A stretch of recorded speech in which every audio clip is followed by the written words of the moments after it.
right there. Brought that customization in right there.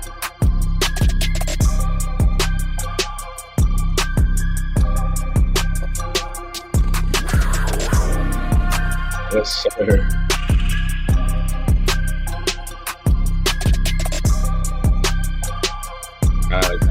Old school retro. Not that one you hear in the stadium now. A little cartoony. I love it. Well, you know who it is. You know who it is when you hear it. Absolutely. All right, we're back. Day 2, episode 2. We're coming back to you this quickly because we really had some stuff to report on. And right before we got our episode together, we had even some more breaking news in the NFL. So today's title of today's episode is The Frank Reich Era Begins in the Queen City of Charlotte, North Carolina. Today, coming to you, co-host Dakari Edie, my son, Percy Edie. We are going to be talking about introductory press conference with Frank Reich. But before we get started, we got some breaking news. Burr, burr, burr. So, looks like the Denver Broncos settled on what I think is their third choice at head coach. Looks like Sean Payton is set to become the next head coach of the Denver Broncos. So everybody who said Sean was going to be going back to Fox for another year and coming out the next coaching cycle, looks like they were wrong, because the Denver Broncos got desperate. Because I heard earlier in the week that they had secret talks with Jim Harbaugh, and then he comes out with another statement about how he's committed to Michigan. And then the Broncos had also courted Frank Reich, if I'm not mistaken. Mm-hmm. And that obviously didn't work because he became our head coach. So it's interesting. So, Dakari, the New Orleans Saints get 2023 first round pick, 30th overall from the it was originally the 49ers pick. I think it was done in it's a Bradley Chubb deal. And a 2024 second round pick. The Broncos get Sean Payton and the 2024 New Orleans third round pick. So unwrap that for us. Is that a good deal for a Super Bowl winning head coach 2008? I mean, absolutely. I mean, you don't really give up that much. I mean, when you think about bringing in a guy like Sean Payton to group him up with Russell Wilson, you have the goal is to get to the playoffs. So if you're forfeiting a first round pick, you might as well do it on someone like Sean Payton to make a playoff push, because you won't need the pick anyways if you're trying to make a Super Bowl run. So, I mean, definitely a big move. I don't disagree with your logic, but I'm going to tell you, I would have been butthurt if the Panthers had given up assets for Sean Payton. Maybe it's because I feel some kind of way because Sean Payton's dominance over us for a few years in the NFC South, but I'd rather use my assets to build my team. And what if Russ is actually cooked? Like, he didn't look good. So Sean Payton can be as good as he wants to be, but what if Russ is actually cooked? I don't know. I mean, I think Sean Payton's a great coach.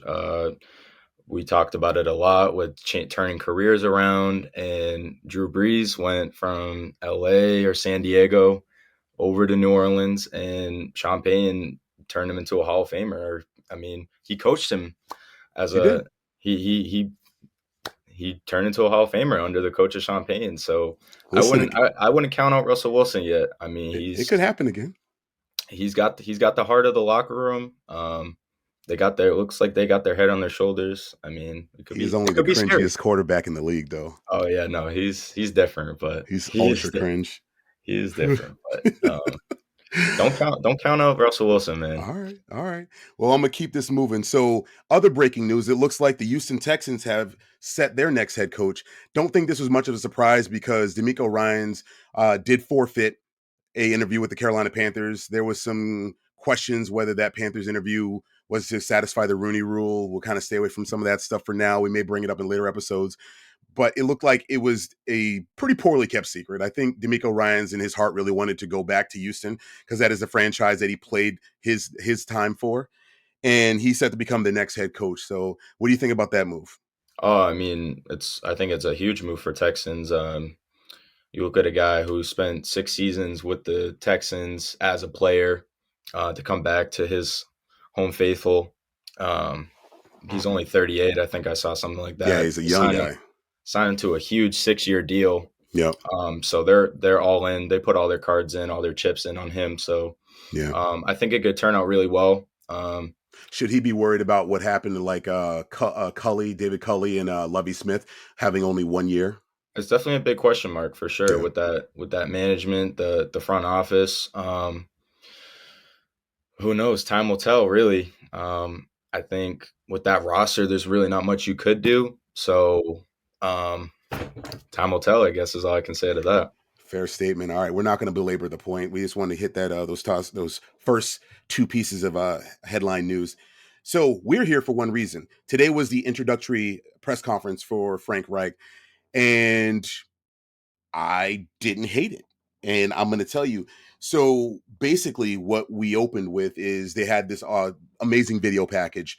Frank Reich in his playing days playing for Carolina. They actually had some footage of him leading the Buffalo Bills in an epic comeback in the playoffs against the Houston Oilers. They had him throwing his first touchdown pass to Pete Metzelaars, who actually was in the crowd with a bunch of other of Frank Reich's former teammates from that 95 Carolina Panthers staff. Roster, I'm sorry. And it was a pretty cool video package. I'm not going to lie. It actually got me kind of hyped. It again, I'm not going to be the first one here saying Frank Reich was my pick, but I feel like we got the best of both worlds. We were able to pick a guy that is offensive minded, and David Tepper got his guy that he wanted, that was familiar with the offensive side of the ball, and he also had coaching experience, something that we'll cover a little bit later because I want to really pick your brain about something later, Dakari. So I'm let's ready. see what they talked about. So the press conference started off with the new voice of the Carolina Panthers, Anish Sharoff, who replaced longtime voice of the Carolina Panthers, Mick Mixon. And he opened up, had a great intro, brought David Tepper on. David Tepper, I did what I think was smart. He kept his comments short and sweet because he is beginning to be known for putting his foot in his mouth. And he's just not a football guy. And I think it's best that, he's listening to his media personnel to keep his comments short. And then he brought Frank Reich on. He said, that this is the guy. I believe this is the guy. So what were your impressions from Anish and David Tepper? I mean, again, it doesn't have to be anything crazy, but just how did they make you feel about Frank Reich when they were talking about him? Well, to start, I'm glad I'm not the only one who thought the same thing about David Tepper. Um, with The this, guy is a mess. oh man, yeah, he kept it short and sweet. I remember his the press conference right after we had fired head coach Matt Rule, and He got testy. He got he got real testy. testy.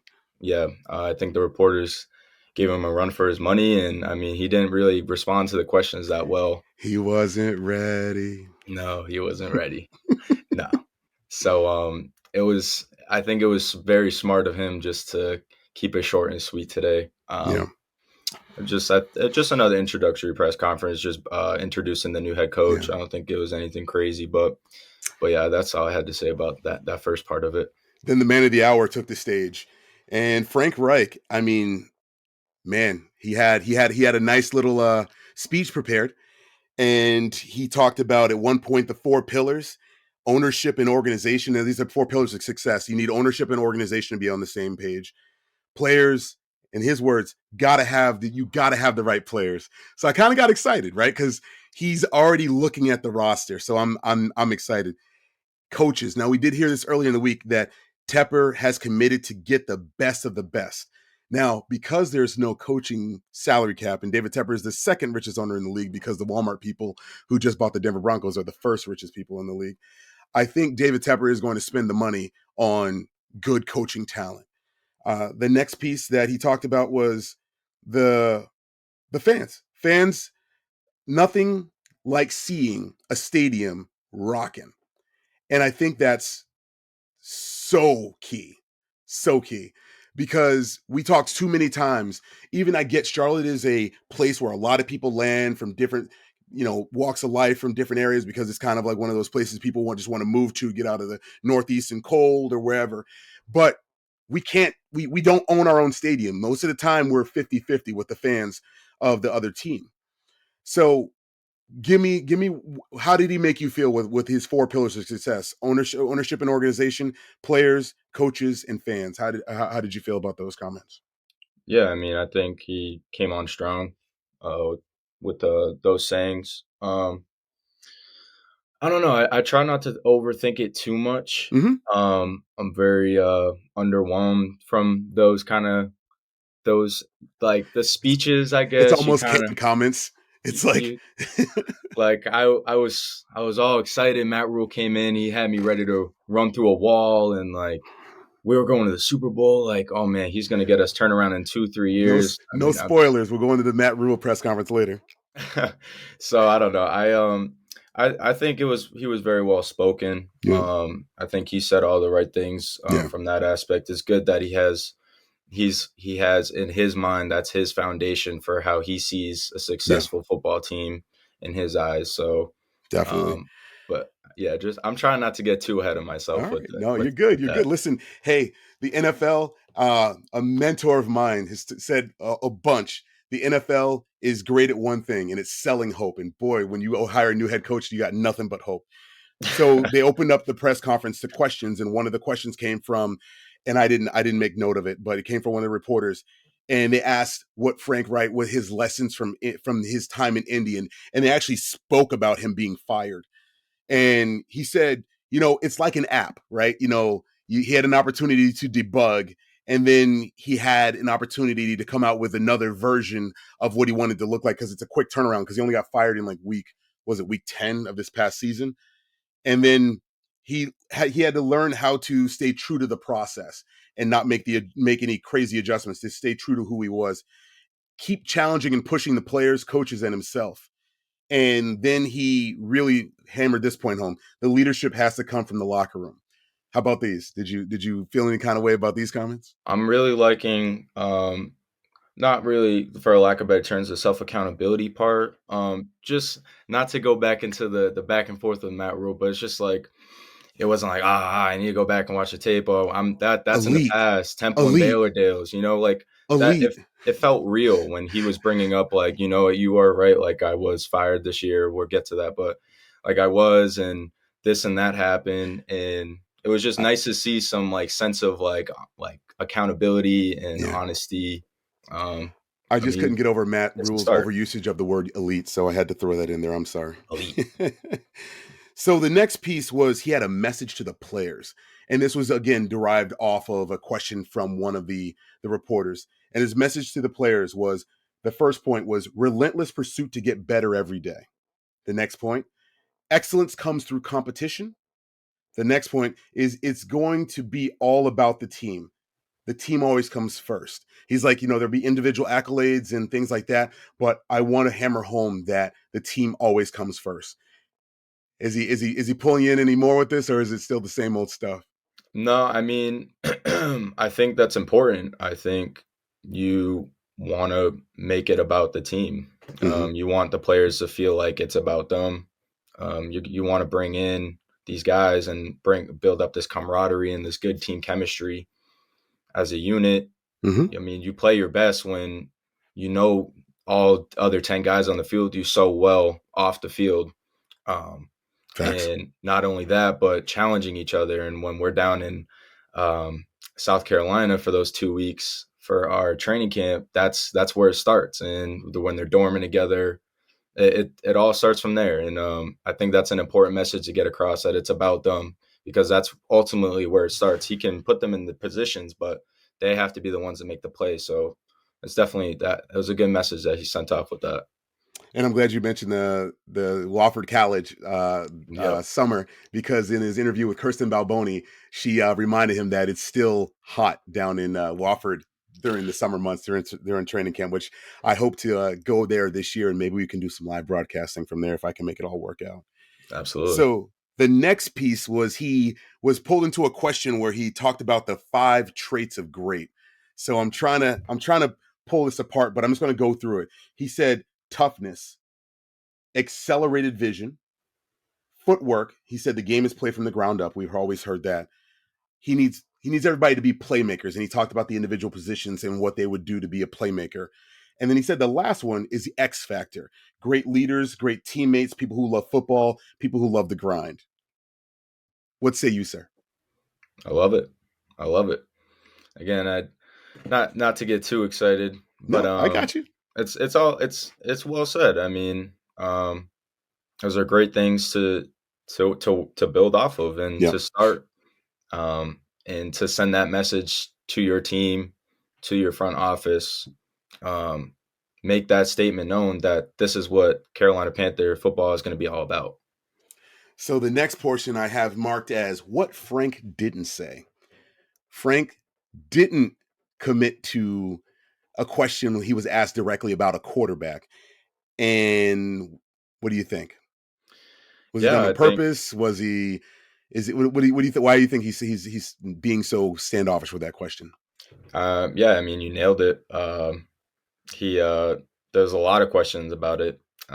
Standoffish, I would probably say it might have to do something between him and Frank Reich, David Tepper, Scott Fitt to not discuss anything further because one, he did just land 2 days ago, Yeah, and two, they don't want to disclose anything yet about what we're gonna do. But it's the obvious, right? Like the Sam Darnold, Baker Mayfield, who was gonna start week one, obvious. Like questions just kept coming up, and every press conference became about that.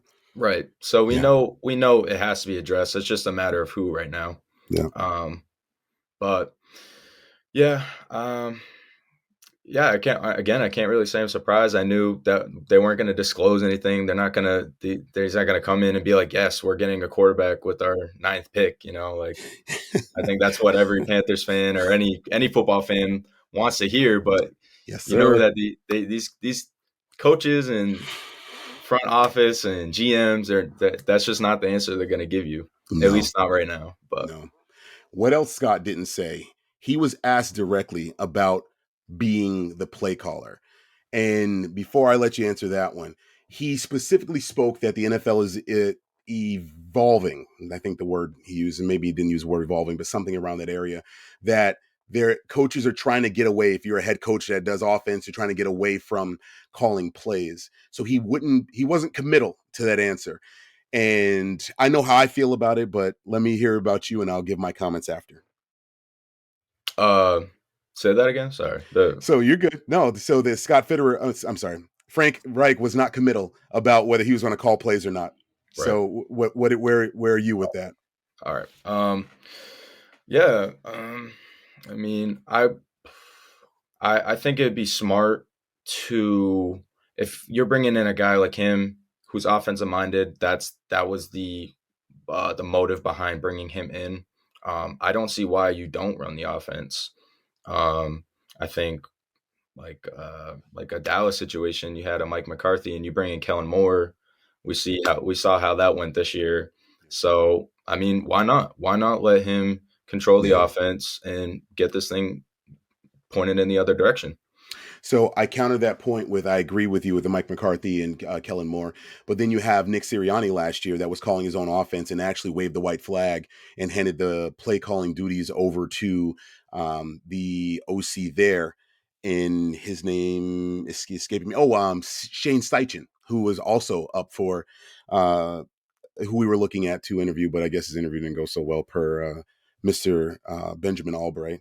So I'm of the opinion that I'm going to let the process play out. I'm not having an offensive head coach come in and demanding that he's going to call the plays. But if things ain't looking good and we have an OC calling the plays, he better be ready to take the reins. Is all I have to say.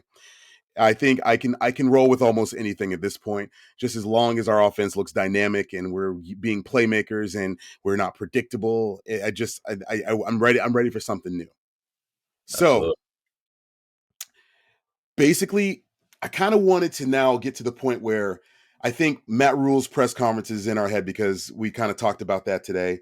And Frank Reich's is in my head because now it's funny because Matt Rule, his father is a pastor, and this all kind of came out during the time that he was being hired. And Frank Reich went to seminary in Charlotte, and he's actually a pastor. I ended up watching one of his sermons, just kind of just trying to download information the other day. both of them had a very preachy tone to their introductory press conference. Matt Rule really felt forced. Like Matt felt like he wanted to be like Jimmy Swaggart, like he wanted to get a hallelujah amen at some point. And it would just kind of came off cold and insincere. Frank Reich, I was kind of buying in. I'm listening to him. He's very deliberate with what he's saying. He's not, he didn't sound contrived. He sounded very honest and he sounded very planned. Mm. And he's clearly a family man because he had his wife, his three daughters, and their three husbands in the front row with him. So what do you take from the Matt Rule press conference versus the Frank Reich press conference? Yeah, and absolutely. I agree with that, and it kind of goes back to what I was saying earlier. It just felt like you could really hear him and like relate to him and really hear his words and not be kind of like underwhelmed or overwhelmed, however you want to put it, with like the overcomplicated words and the like the Superman speech or what, however you want to word it, like we're gonna Absolutely. like, I don't know, it just felt more We're gonna like, break bricks with our hands. yeah. We're gonna put toothpaste back into the toothpaste tube. It starts with a day. Every day we work on something small, organizing pens in a cup, coffee cup, Yes, just sir. something Yes, crazy sir. like that. I remember he said something crazy He like was that. off the wall. Matt Rule's literally off the wall. But Now, go ahead. it Go ahead. felt genuine. It felt Yeah, real. You could like feel, not a connection, I would say, but like it just felt genuine, I guess. I'm with you. I'm with you. So, on that theme of hope, are you feeling hopeful? That's a tough question. I'll That's a tough question. let you think about it because I'm feeling very hopeful because Frank Reich being the sixth head coach in our franchise, four of the five previous were defensive coaches specifically. Matt Rule considered himself a CEO, that he was just an overseer. He's the grand wizard. Um, yeah. Frank Reich is an offensive mind. I'm excited to see a different perspective, a different focus on our Panthers. I'm happy that I. Oh man, you got the 8 ball jersey. That's right. We got to Yes, got to sir. we got to do an episode about defense soon. Cornerback one. Yeah, no, listen, I'm just happy to have a different focus. He did talk a lot about that defense, though. He really did. He was very impressed because they asked him, where do you think you are? He's like, that defense, with any great team, you got a defense. He's like, he's very excited about the defense, and you ready? I think you should be. Like, there's a definite reason to be excited. If you're in my opinion, you got to be excited. If you're Frank Reich, you're not having to rebuild the defense on top of trying to figure out what you can do with this offense. Yeah. So I'm gonna bounce it back to you. Are you hopeful? I'm feeling hopeful. I mean, he has the experience. He's been a player in the league. He spent many seasons with the Indianapolis coach, whether that was being an offensive coordinator or the head coach. He seems to have a very good understanding about the game. And I know a lot of people. I had watched First Take today, and they were talking about if racism had sorry, one second. You're good. If racism played a part, um, or whatever the case may be, um, but I believe this is the step in the right direction. Um, I mean, I you agree. gotta, with the experience, with the time as a player. I mean, I think, why not? Let's see how it goes. Absolutely. So next up, we have some news. More news. So we retained special teams coordinator Chris Tabor and offensive line coach James Campen. Is that big news or is it overblown? I mean, from what we had a top five, we had top of the line special teams. So I'm Yeah. not surprised that we keep our special teams coordinator. And we dominated the run game this year. We found an identity after the trade of Christian McCaffrey to the San Francisco 49ers. We found an identity, um, and these weren't big names. These were it was a Dante Foreman and a Chuba Hubbard. When you think running backs, you're not thinking these guys, and these guys both had shared 100, 200-yard games in that game we talked about yesterday Yeah, the on the Detroit game. first episode, the Detroit game. Yeah. So yeah, I mean, there's a lot to build on. Yeah. No, and I think what the biggest deal was is how poorly our offensive line played in the 2021 season. I mean, two of our priority signings were Cam Irving and who's the other kid? The other offensive lineman. It was just god awful. And it just made no sense why we signed basically their depth pieces with this new offensive line. So last year, we brought in Bradley Bozeman and Austin Corbett and Ike Mikwanu. So all of a sudden, and then we got Brady Christensen to a more natural position of left guard. And then James Campen oversaw all of that. Right. And when we finally got Bradley Bozeman in the lineup, because who was the center that started off the season, he ended up getting hurt, and Bozeman came in. But either way, we got him in the lineup. That Uh, offensive line was was it Eiflin? crazy. Eiflin? Alfin? Yeah, Pat F-line. Pat F-line. Eiflin. You're absolutely right.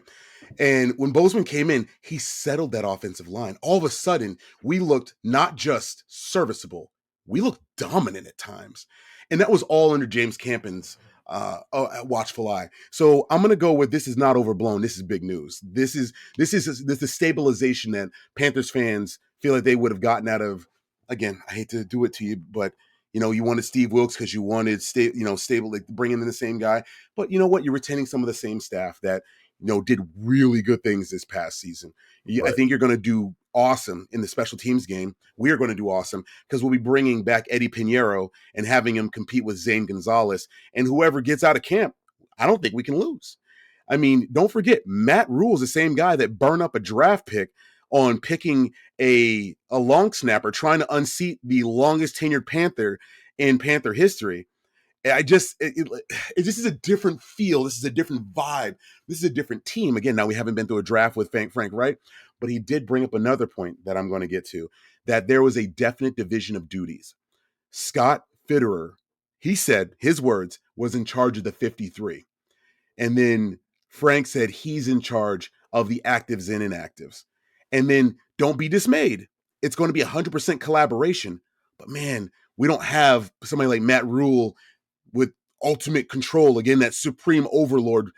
I am the grand wizard craziness that he's got going on. So In Fitty we trust.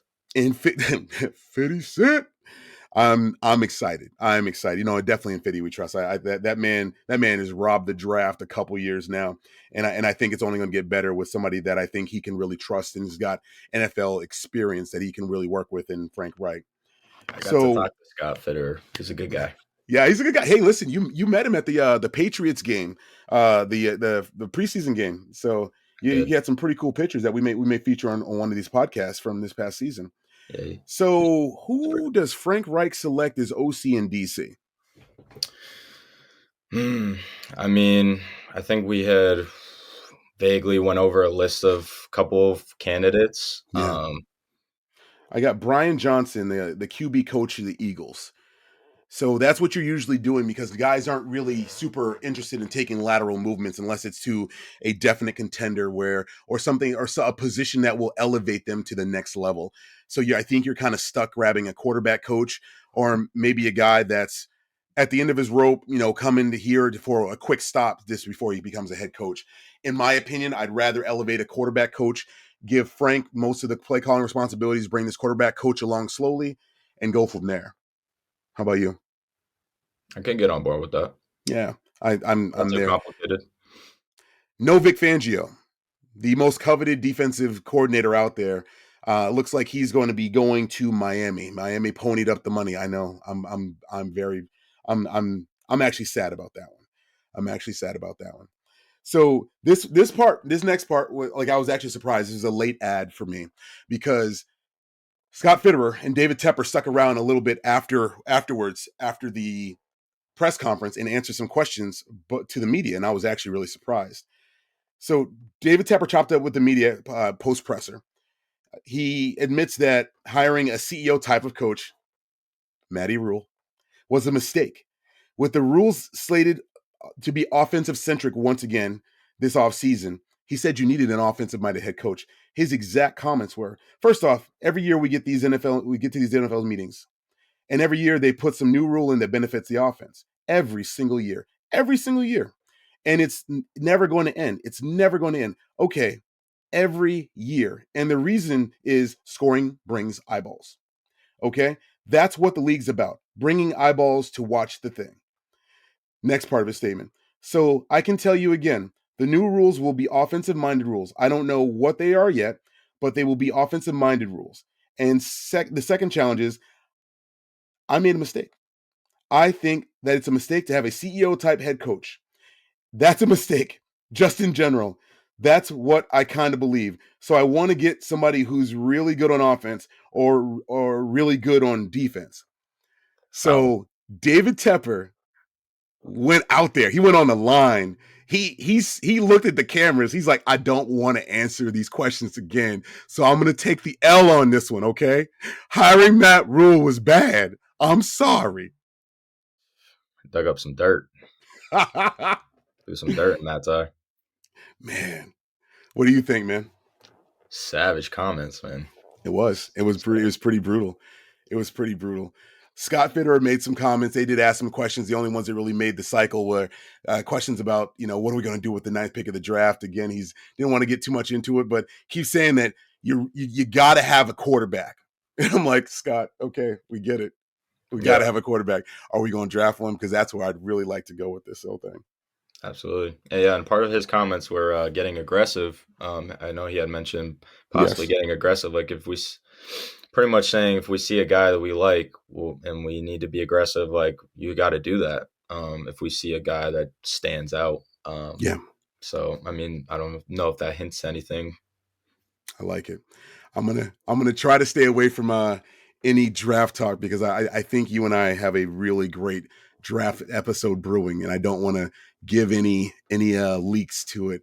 No spoilers here because we both are kind of draft junkies, and we really collab about this stuff even before we had the idea of doing a podcast. So that's our show. We tried to stay at about 30 minutes, and it kind of worked out. We got to 32 minutes. But I think it's going to get better as we get more comfortable with this. I hope this is a better show than the first one. Definitely still super excited to be producing this and to have my main man here with me to help along the process, to help the story along. So we really do have a plan of making this the next big thing. We have visions. We shoot messages back and forth with each other. We bring together our show ideas. We come up with a script together. So I really hope fans are enjoying this content. This will be the last episode of this week. Yes, it was back to back, but can't let the press conference go and let it go to another couple days. Didn't want to report stale news. Absolutely. So, any closing comments, sir? Man, only thing I got to think of left about the press conference is the players there, and I can't help but to wonder how they're feeling. I'm so glad you brought that up. There were actually quite a few players in attendance. I did have the unique pleasure of tuning into a podcast live, and people are trying to make a big deal, like, "Well, I want everybody there." I'm like, do you know these guys like literally go to their own ends of the earth on the off season? Like, you probably have some guys like sitting in Cabo, South America, just to get away from the game, just to get their bodies healed up. So these are the guys that were just around the building, still working out. They probably haven't taken off yet, or they took off and they came back. But right. I didn't make anything of that. I thought it was actually a nice show of support to see as many guys there as we did. Plus, on top of that, Frank's old comrades from the '95 team. Yes, yeah, it was definitely cool to see the support. To see them, a lot of people get behind his back. That's definitely a promising note. Definitely. But that was kind of the other thing, because I didn't see a lot of happy faces, but I mean there weren't. I guess I think everybody's in that wait and see. Everybody's in the wait and see. Like, I mean, is much of a smile as this putting us on my face. I think everybody's really in the wait and see. Like, what is this? What does this mean? What do we look like? This division setup, right? Again, don't want to get into any spoilers, but this division setup, and I think we're going to go over that in an upcoming episode to show how close this team could be. Absolutely. So, Any other closing comments, my man? I'll hold myself back. All right. I'm gonna do the same thing. So that's a wrap. That's a wrap on episode 2. I'm gonna start bringing in a little bit of closing music because we made a little bit of edit to our closing music. We brought in a little of that Panther growl. A little bit of spice. I'm excited about where this is going. I really do think this is gonna take off in a real positive direction. From what I could see, we had quite a few viewers coming in and watching our first episode, and I'm hoping to have double the viewers on episode 2. Let's double it up. Always look for us on Twitter, Panther Pedigree, at Panther Pedigree. We'll be coming up with an Instagram account and a Facebook account here in the upcoming days. So by episode 3, you'll have more ways to get a hold of us. Thank you so much for watching. Peace. Keep pounding. Keep pounding.